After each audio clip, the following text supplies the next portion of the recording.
I'm screaming, choose a life, not a knife, and it's flying.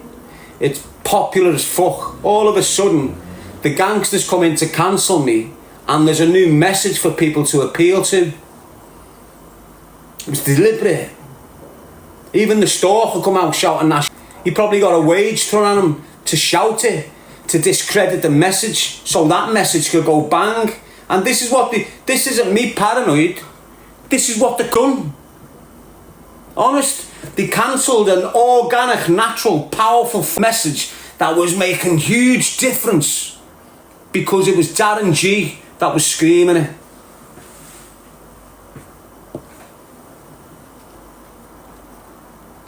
Honest, if it would have been anyone else, they would have come in.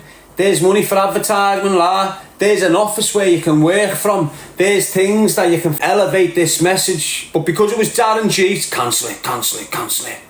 You had kids going to school screaming, choose a life, not a knife, in the playground. They were getting placed on detention and told not to use that phrase again in school.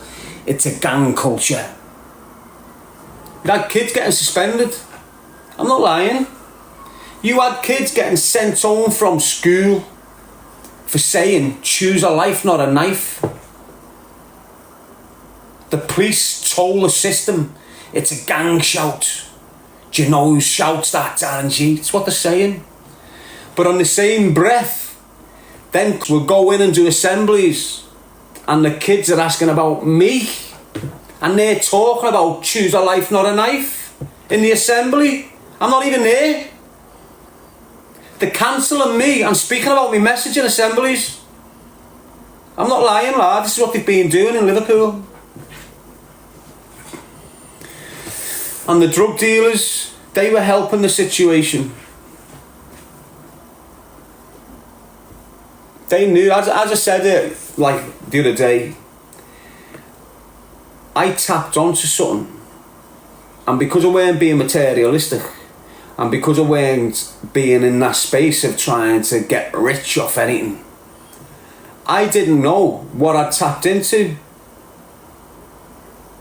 But to them, who do shit to make money, who'd been on social media for 10, 20 years before I'd even got out of prison, it were in existence when I went to jail, got out of jail, they've had a good decade on it, they know they're caught up in it.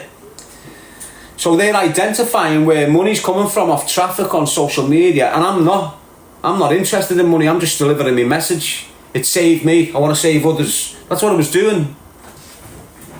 But then could see where this process was going to take me, and I didn't have a clue where I was going with it.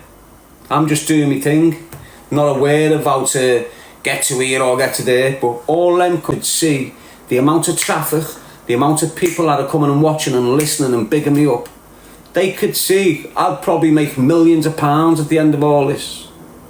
I weren't on that, but they was, and that's why they cancelled me. They just didn't want to see me getting rich and successful. That's what I think. My intention's not to get rich though, and this is before I went to jail, I had a list of priorities, and there was only one fucking thing on it. You know what it was? Money. When I've done my jail, gone through my shit, come out the other side, I've got a list of priorities. Know how many things are on it? About fucking 10. Do you know where money is? 7. That's how far down my list of priorities money is. Do you understand?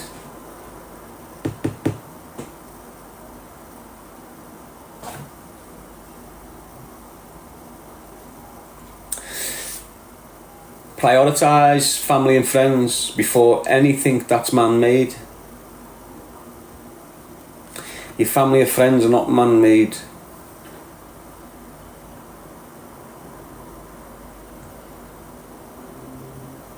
Everything money can buy is man-made. Everything, including the money you're using.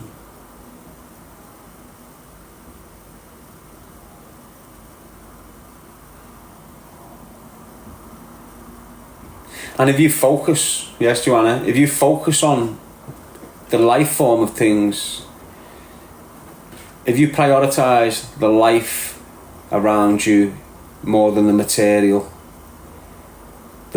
fall into place anyway. It mightn't be in abundance, but it'll give you enough to live nice. And your nice is different from my nice, depending on your situation. Yes, Damo?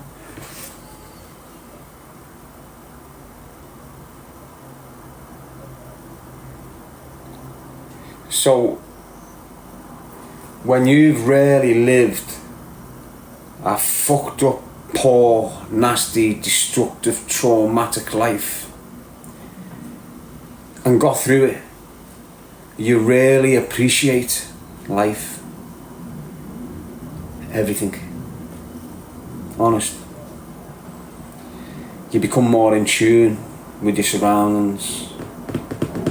Like years ago you wouldn't hear no birds, now you're hearing every fucking bird. Now you're hearing every bit of life, you're seeing every bit of life. Every insect, every fly, you're fucking witnessing it. I'm paying attention. It's not happening with me. But I'm in a few frames of mind, as you can see. I just hope we end up in the right frame of mind. Because you can't stop what frame of mind you're going to fall into. Once you're in there, you're sort of in there. So for example, I've been thinking about serial killers for like a good 10 years. And if I end up in that frame of mind, well, that's what I'll be notorious for. But if I end up in this frame of mind, well then that's what I'll be well known for.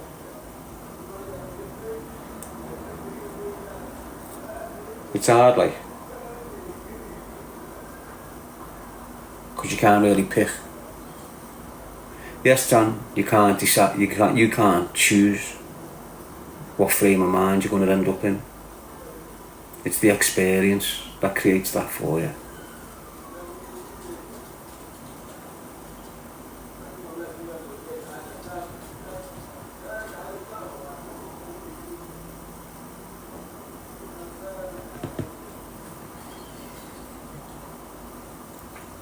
So basically, it's not the things you do deliberate to yourself that create the frame of mind you're going to be in, which is the character basically.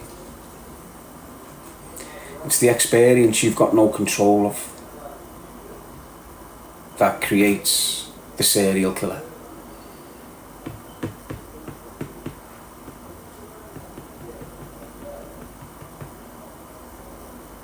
Do you understand what I mean? I'm not saying I'm a serial killer or I'm going to become one. I'm just saying, if a seed gets planted and you water that seed, it's going to grow. And if you're thinking about mass multiple on that group, or that criminal fraternity, or that crime family, if you've been thinking intensely in that way about that, but you're going through a process of experience, the character change can make you, the way you've had this intent about the crime families where you want to wig the fucking family, the experience now has shifted your character. So you still want a mass, but now you're looking at someone else to mass. That makes sense?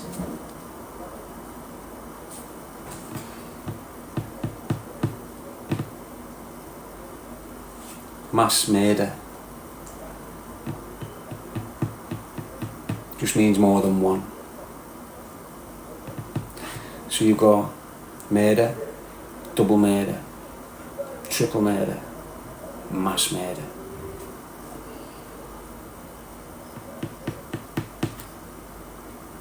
So,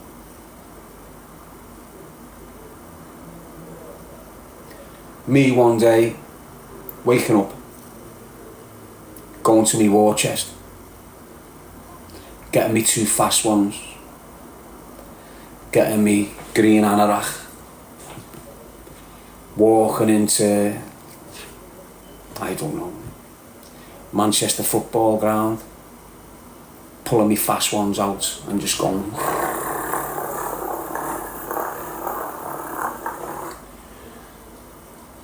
Let the clip drop, next one. And scream at the feds, put it in me fucking head. You know, when you go on one of them missions, the plan is not to get away. The plan is to be ended by the feds. So when you're planning to do the robbery, you're planning to get away. And that's where most of the planning is. And that's where most of the risk is. The risk's not really doing the deed. The risk's getting away from the deed. So, if your plan involves not getting away, then you're definitely going to be successful when you carry it out. If you make a plan where you need to get away,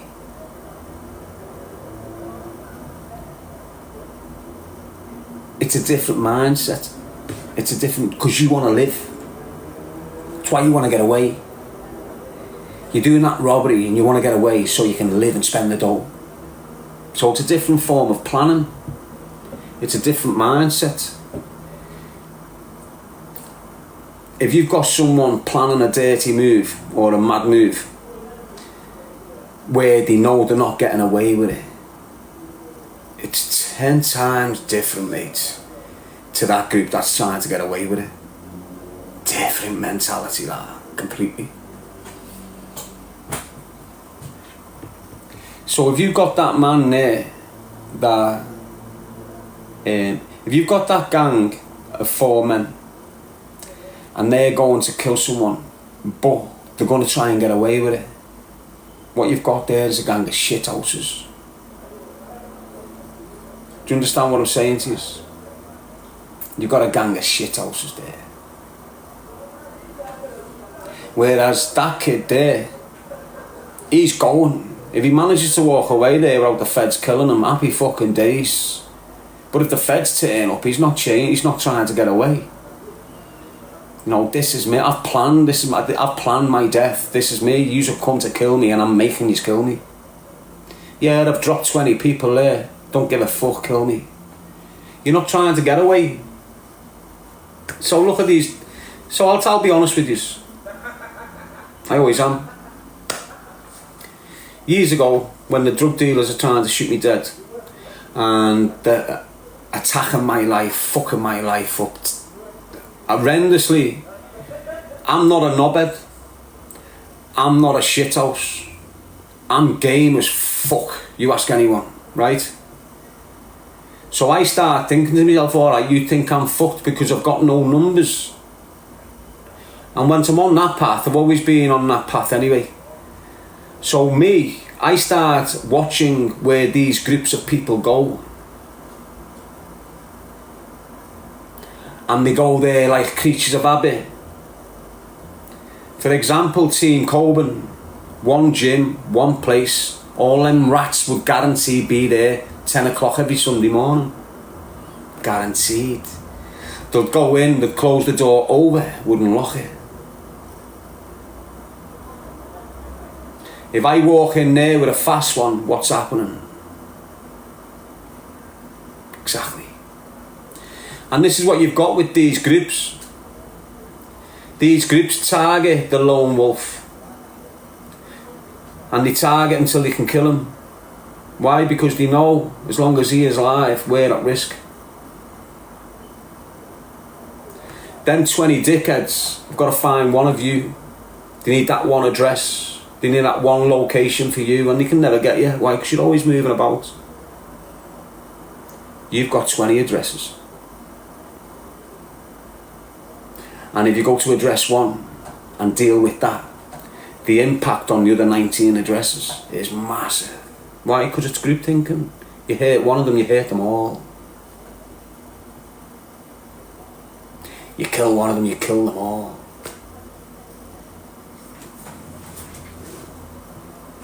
So I started putting into place this plan. You know, okay, I'm sick to death of this. You know, I'm not willing to wake up tomorrow and be gone. I'm deciding when I'm going. It's where the chemistry switches. When you're deciding when you're gonna die, you're a dangerous fucking person, mate. When you decide who you're gonna take with you, it's even worse. No one can fuck with it. So I've had to develop this thing of locating the threat to me and where are they and where are they situated. And because the creatures of habit, and because they've bullied kids who don't really come back with retaliation, they're all comfortable. You know, if I wanted Chrissy Farley tomorrow, I know where he lives, I know where he trains, I know where he goes to work. I know this about these people. But if I go for him, it's not him. I'm going for everything in the house. Budgies, kids, dogs, don't give two fucks. When I'm gone, I'm gone. I'm not here to face the justice. I'll sit there for the feds to come and kill me. And that's the mindset I'm at, unfortunately. I'm trying to address it. But you hear me go to these extreme mindsets. And it's my trauma. You know, I'm thinking about that shit 6 years ago. And here I am now, a little bit triggered, and I'm bringing it back. Obviously, my intentions is not to carry this out. But it's like anything you manifest, it comes true. So if you think like 10 years ago, when I first started thinking about this type of madness, it was all hazy. The picture when you couldn't envision. Here we are 10 years later, it's pristine. The clarity is unbelievable. All I need is the target. So for example, when you're not planning to get away, you don't need masks. You don't need loads of vehicles. You know, if you've done a recce like I have a few times, you can walk to somewhere and have 15 minutes before feds even sniff of it. It takes you 5 minutes to kill 20 people with a firearm. Especially if they're all stood in a betting office or something. You know what them drug dealing gangs are like. They're all stuck in Betty's, aren't they? They're all stuck in that cafe on the corner, aren't they? Vulnerable to fuck in my eyes. You know, yous are coming to kill me, I'll kill the lot of yous in one move. Trust me that. That's why I speak about mass. Because of what they done to me and the mindset they put me into. I'm not a victim. Think I'm going to let all yous come for bully me the way yous are? I'm coming for the lot of yous. I'll move to yous while you're all in the same gaff. All sat in the same car, coming away from the same gym. You're vulnerable to fuck creatures of habit. I'm not a creature of habit. You know where I live, but doesn't mean you're going to come to me door. These are shit houses, mate. You know when you're ready to die, you're scared of fucking nothing. You're scared of nothing. And when you've had enough attempts on your life, you're scared of fuck all, mate. You gotta understand that. I've carried me fucking brother to his death.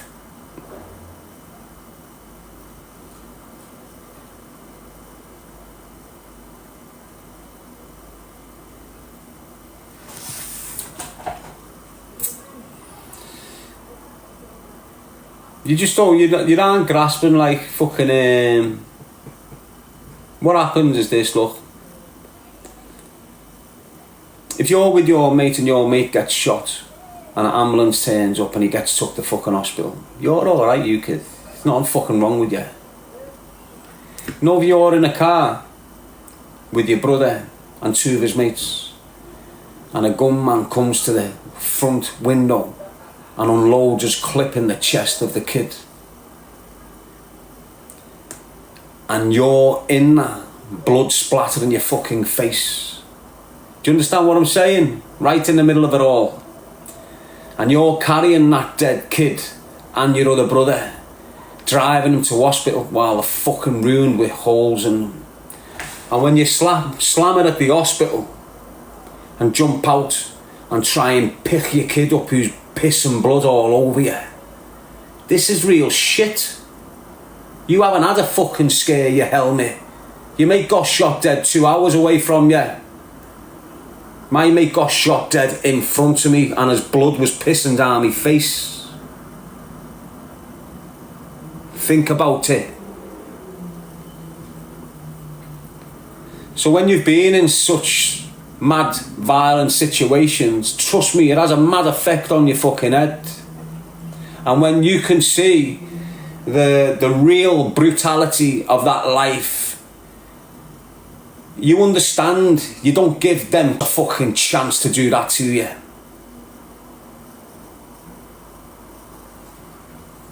So you locate them, you do your own work on them. When they're sleeping at 3 o'clock in the morning, you're sitting outside their fucking house to see what time the light comes on.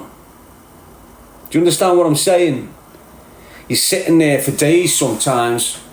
What time does that light go off? And what time does the light at the top of the stairs come on? You know, the decoy light. You know, get us know when he's sleeping, know when he's waking up. He's not going nowhere. He'll have the same car in 5 years, the same bed, be in the same house, doing the same fucking routine. Revenge is best served cold, and that's fucking why.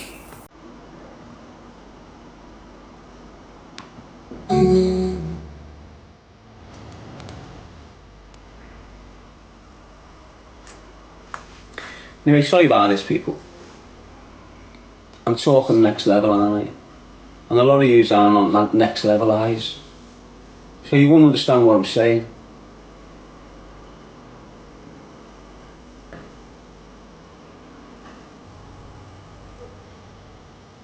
If I was in that life, there'd be people dying.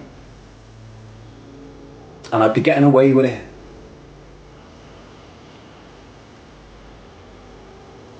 It's easy.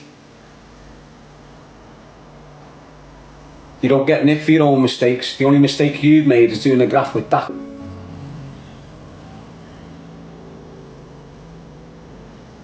Honest to God, these days, mate. Right now, if I was active, there'd be people dropping all over the city. And I'd be confident in getting away with it.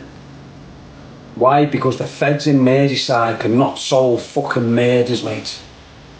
End of.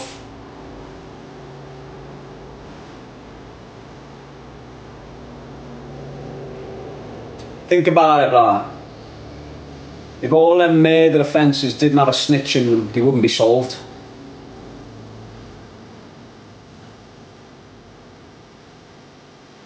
Fact.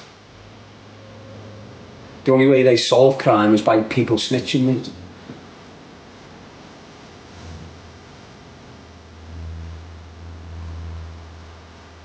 They haven't even got no investigative skills no more, have they? Yeah, so look at the unsolved murders in Liverpool. What do the police say? When people aren't sharing information with us, we can't do nothing. So basically, if they haven't got a snitch, they're not combating crime. That's what they mean. So you see the dreadful murders of people like Ellis Cox and your Ashley Gales before people started getting a fucking backbone and talking. See the Ellis Cox one? The police won't solve that by themselves. They can't. They need information of someone. Do you understand what I'm saying to you? That's why the unsolved murder rate in Liverpool is like 25 in the last 10 years.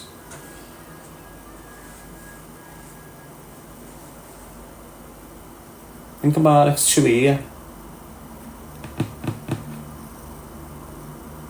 It's not, because you might get a flurry of things, a few murders all unsolved, and then you'll have a year or two without one. But then, but if you spread them out evenly, you know, you've got pure. Look at Manchester. How many unsolved murders is there in Manchester alone? How many unsolved murders is there in Liverpool alone? How many unsolved murders is there in Newcastle alone? How many unsolved murders is there in Birmingham alone? Now when you add all them up, you're going into the thousands. Every city in this country has got unsolved murders. Everywhere, Scotland, Wales, Ireland, unsolved murders all over the gap. Why? Shit policing. That's what it is. People are getting murdered because of shit policing.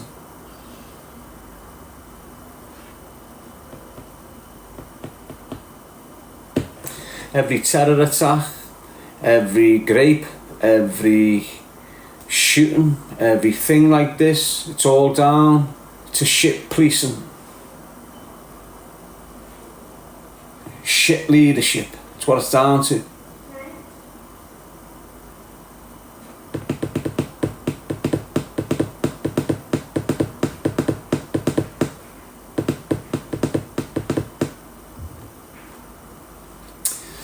Yeah, so I've been a bit unruly there in the last hour, talking about idiotic things.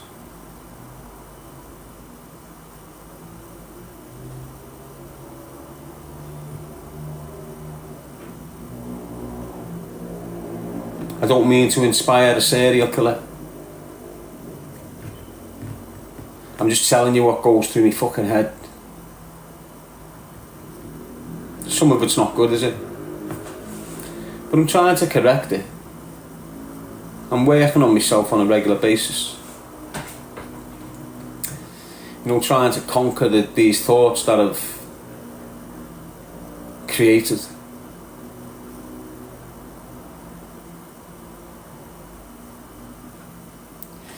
It was all planned out. That's how it was all planned. It's all ready to go. And then my kids came.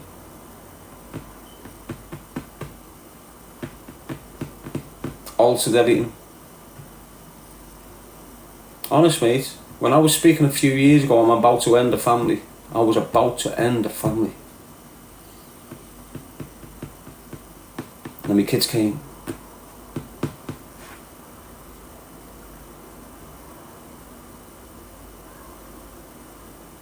I'd still love to end that family. Because of the shit they've done to the city. They haven't really done fuck all to me. Know what I mean? They haven't really done fuck all to me, nah.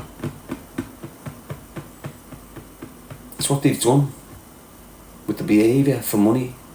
The destruction that they've got us all caught up in.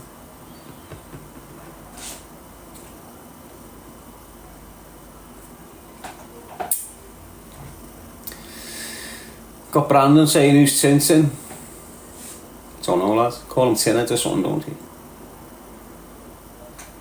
Tintin used to be on Brookside, mate. So when you see that Tintin, when you see Tintin on social media over there, his real name's Tinhead and he used to be in Brookside. His brother's Tintin. Yes, Ricky boy. And Jules. And don't forget, I've been streaming for 7 hours now, haven't I? Not eating. I ate a banana. You have seen what I've ate. It's not good, is it? My mouth's dead dry. I'm sweating. Like my body fucking, my BMI is going down bad. You know, because I'm on my bike again now. So my fat's just, I'm like 12% fat now. And I'll probably be at fucking 8% fat in a month. Which is not good for you. So basically, you know when you see me and the physique of me and you think, fucking hell, he's in good shape. I am, but it's unhealthy. You're not meant to be like me year in, year out. Allegedly, like.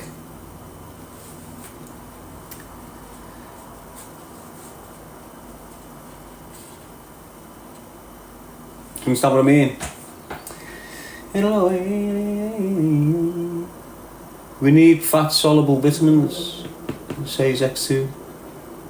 Christ is King, saying you're a survivor. Not yet. We're all survivors. Why? Because we've survived all sorts of shit. So you're a survivor, but you can still give up. Survivors can still give up, you know, mate. Just because you've survived that horrendous shit doesn't mean you're going to survive the next horrendous shit. Completely different process, mate. You might be in your true element here dealing with this mad shit, but here you haven't got a clue and you're not dealing with it and it's hurting you bad. Obviously you can survive it and learn and get the experience from it, but there's always going to be something, I feel, like I'm surviving everything, but I feel there's something that I won't.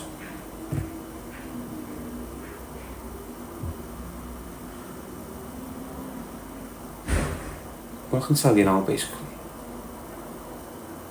I'm going to end up killing myself in the future. And it's hard to, like, battle. Because you don't want to, but you're on this thing that you can't prevent. It's like you can't stop it. Like, it would be done now if it weren't for my kids. Honest.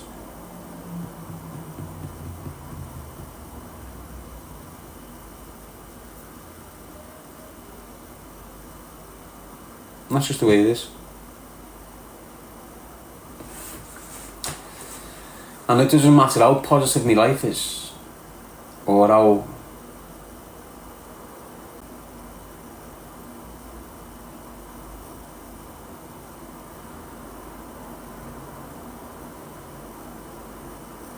I can either go out like a shithouse or a martyr.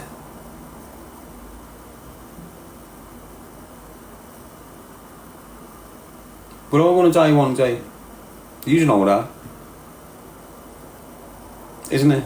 I'm just deciding when my day is. Your day might just pop up on you and you haven't prepped for fuck all. I'm prepped. I've had to be though.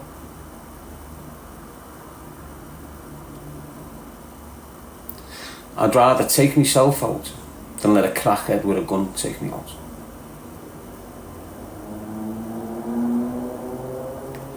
But as I say, when I'm speaking like this, you've got to understand that, you hear me, I would never kill myself, but that doesn't mean I won't get myself killed. The ultimate sin is taking your own life. And you don't do that ultimate sin. And again, it depends how you go out. You know, do you be a rat or do you be a martyr? On the day you decide to go out, what do? Do you target female police officers like a rat? Do you target a woman like a rat? Or do you go and target something which is going to make a big difference for the people? Exactly. If you go out like a rat, your kids will be persecuted. If you go out like a martyr, your kids will be looked after. It's the difference.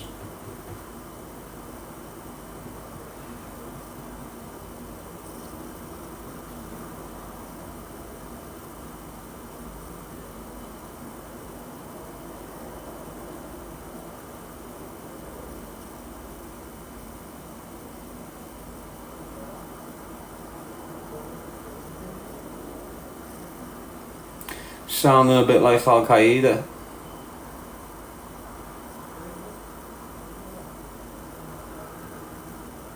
Perhaps they sound like me, mate.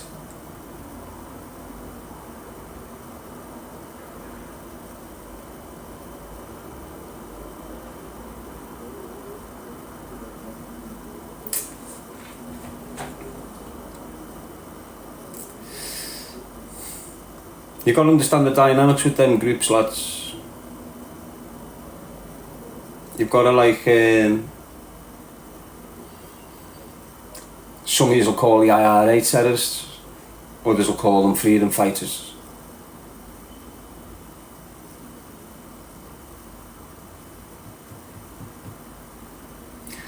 Initially by the government, they would have been called anti-authoritarian protest group. They develop, do a few moves. Now they're getting put into like the camp of like that Palestine group, you know, like a terrorist movement type thing. Then they'll call you, when you progress further, a militant group. Then they'll call you a terrorist. Then they'll give you terrorist group a label like Taliban, Al Qaeda. That's the authorities saying about 17-year-old Irishmen born and bred in Belfast, where soldiers are coming through the fucking streets, harming everyone in the fucking streets, killing everyone in the fucking streets. Them 12 young fucking Irishmen there sat there and went, fuck this. Fuck this. We've got to start resisting this shit. We can't let them do what they're doing to our people. We've got to resist it. Resistant movement. Militant movement. Terrorists. IRA.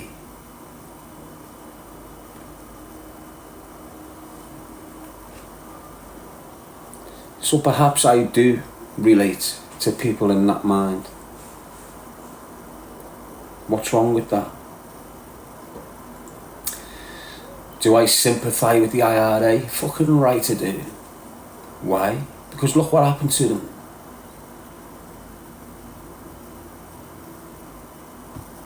Do I sympathise with Al Qaeda? No, do I? Fuck. Why? Because look what they're doing.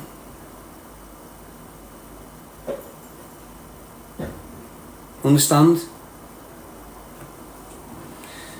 IRA targets the fucking system that's destroying them. Al Qaeda target the public of the system that's destroying them. That Al Qaeda member there will target that nursery. That IRA member there will take that police station to the fucking ground. Different. They, the Irish Republican Army, or the Ulster Volunteer Force, or the real, or the old, whatever you want to call them, they target not civilians, the people that control the civilians, governments. Why? Because of what they're doing. It's a shame they're active now, because that wouldn't be happening in Ireland now.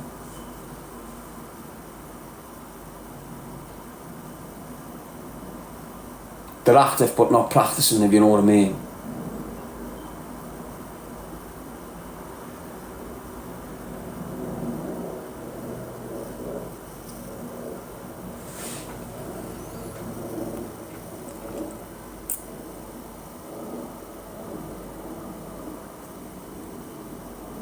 Yes, do you understand where I'm coming from? So you've got the BBC and all the media outlets that have give you your perception of what you think about the world. So in this dirty fucking country of ours, due to media, every image we get of Pakistan is desert. Cars with bells on the fucking thing. Lads with sandals and no clothes and shacks and shit like this. When in reality, Pakistan is one of the most beautiful places in the fucking whole world. You're just not getting the access to it.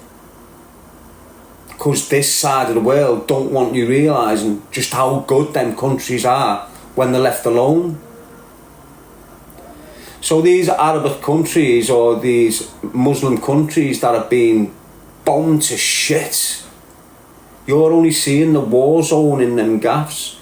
So when you think of Gaza, you're always, or if you're not aware of what Gaza is or what it was, you automatically think it's just a fucking cesspit full of shite. When in reality, the infrastructure in Gaza before them got into it was 21st century, mate. You don't see streets like that over here. They're obliterating them. Do you understand? So we get a perceived perception of what them places are, when in reality they're fucking nothing like it. So most people think of Afghanistan and automatically think Taliban. Why? Because that's what the media want you to think. Everyone's Taliban. They're not. It's just like this country. You've got proper cesspits of fucking evil and the rest is sweet. It's the same in them countries. You've got shitholes, and then you've got, like in Liverpool, right? Just say in Pakistan, you've got a Liverpool, okay? And in the Liverpool, you've got the rough, fucked up area, and you've got the affluent area. We only see the rough, fucked up areas. We don't see the affluent areas. Why? Because you'd want to go and fucking live there. You'd want to go and live there if you'd seen how beautiful it was. I think Pakistan is the only country in the whole world with its own unique water supply. And what they say about that water, that's somewhere, don't know where it is, but it's in Pakistan, it makes you youthful again.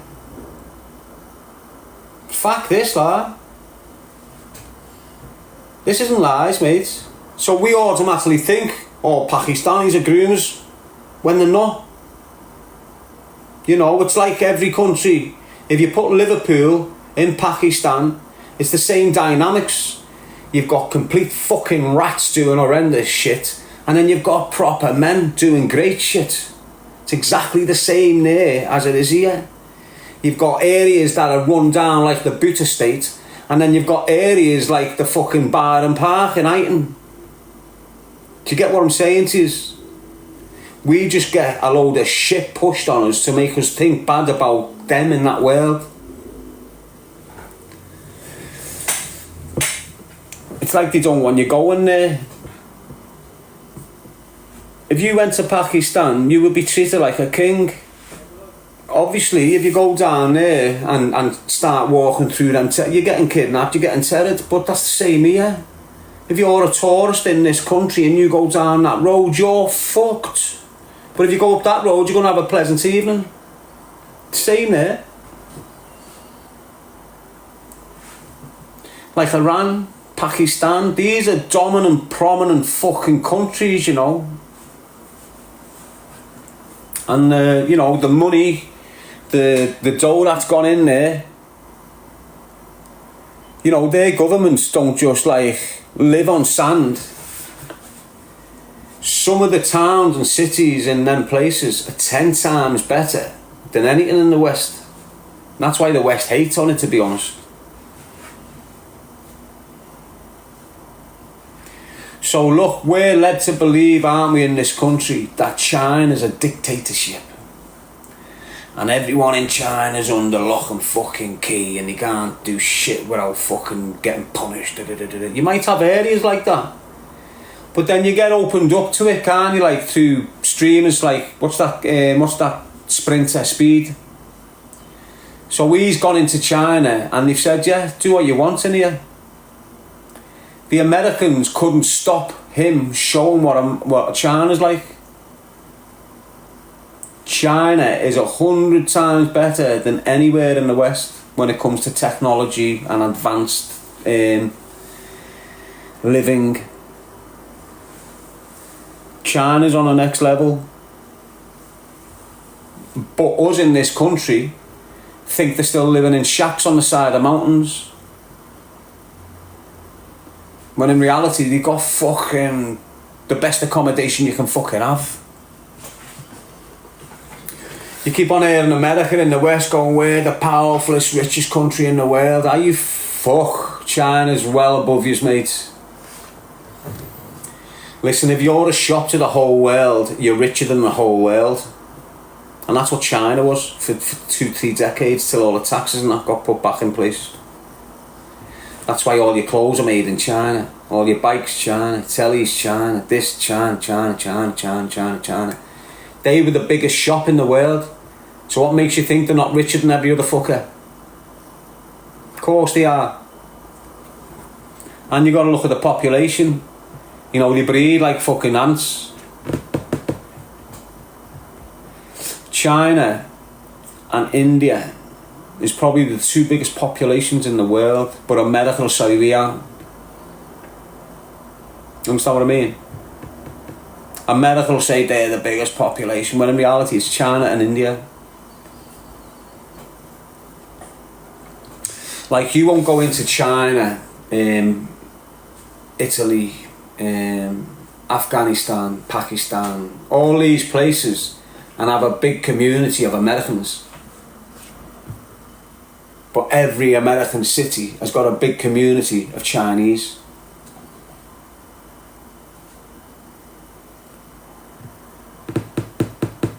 Every country in the West, like Liverpool, is very iconic in the sense that it was the first place a mosque was ever built in this country in the West.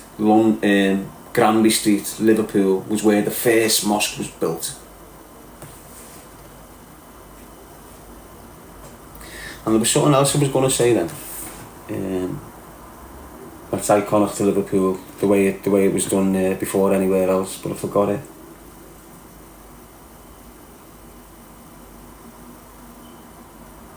I'm 7 hours in, aren't I? So my mind's slipping a little bit.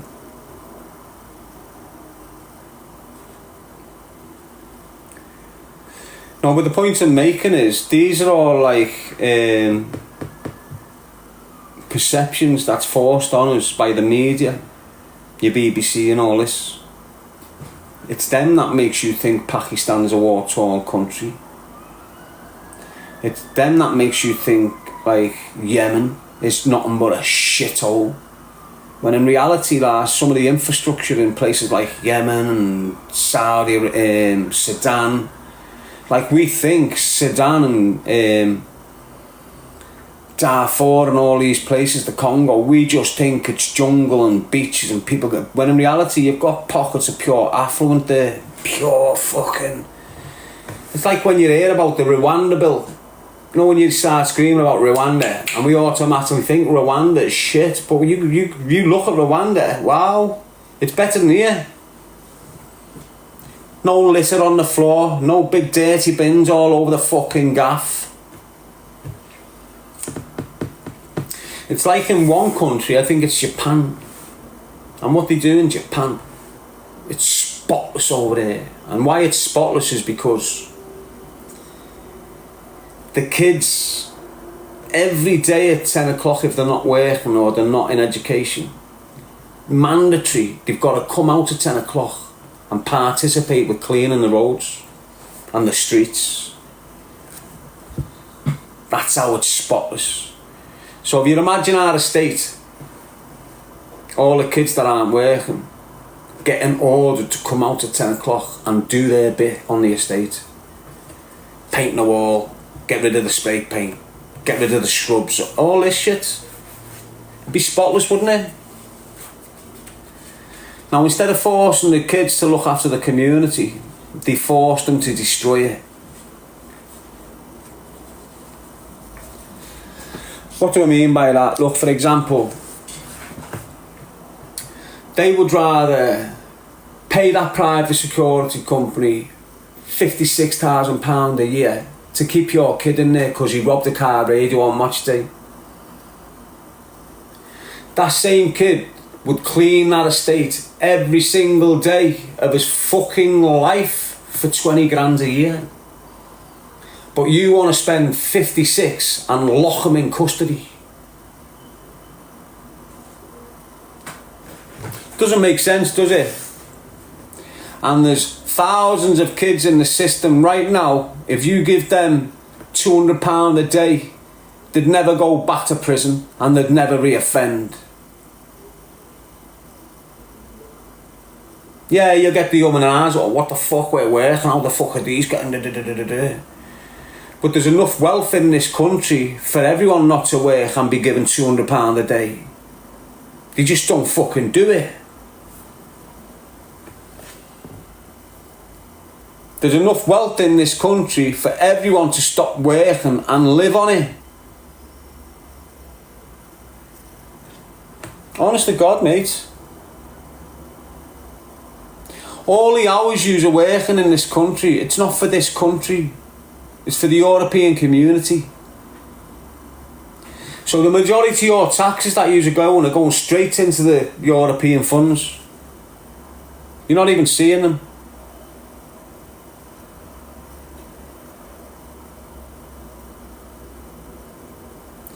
They're making the country, I've told you, we are European now. We're European. That's why they're removing British, English, Welsh, Irish. They're removing all that. They want us known as Europeans.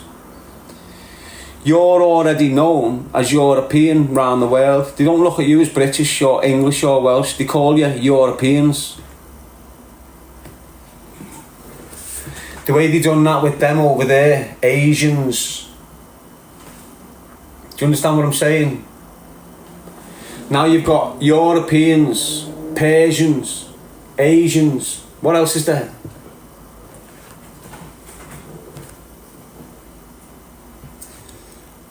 And that's what we became, Europeans. And the image of European is mixed race. It's not white, it's not black, it's not that, it's a mixed race face.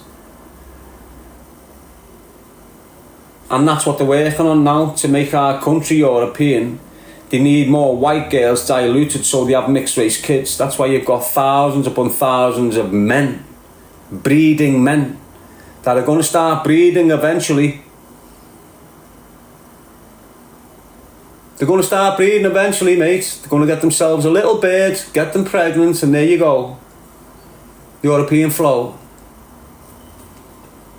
All of them. Every one of them lads that's coming to this country from a foreign land is going to get a girl pregnant in the end of it.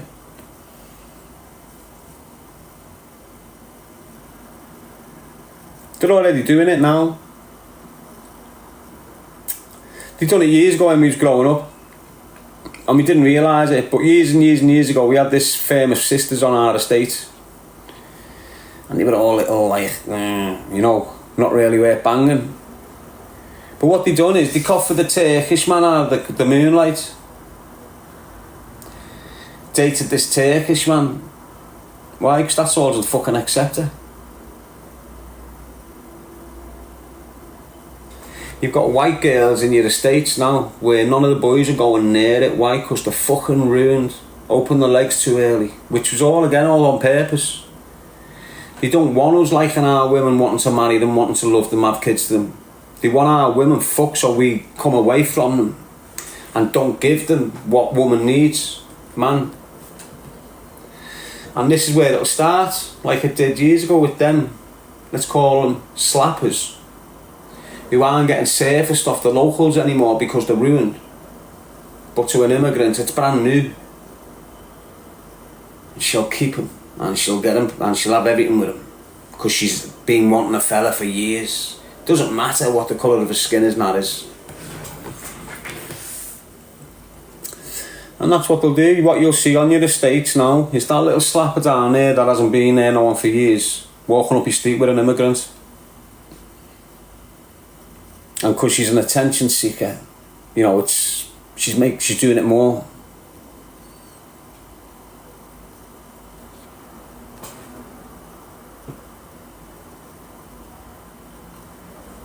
That's the way it's going now, people. You know, that European image. Unfortunately, as I say, look on most of your boards and your street signs, you don't realise they've changed it, like they have in Widnes. Welcome to Widnes, a European town. Not a rural English town. A European town. Since when did that Widnes become European? Hey, when did Widnes become European? But it's a European town, smack bang in the middle of Britain.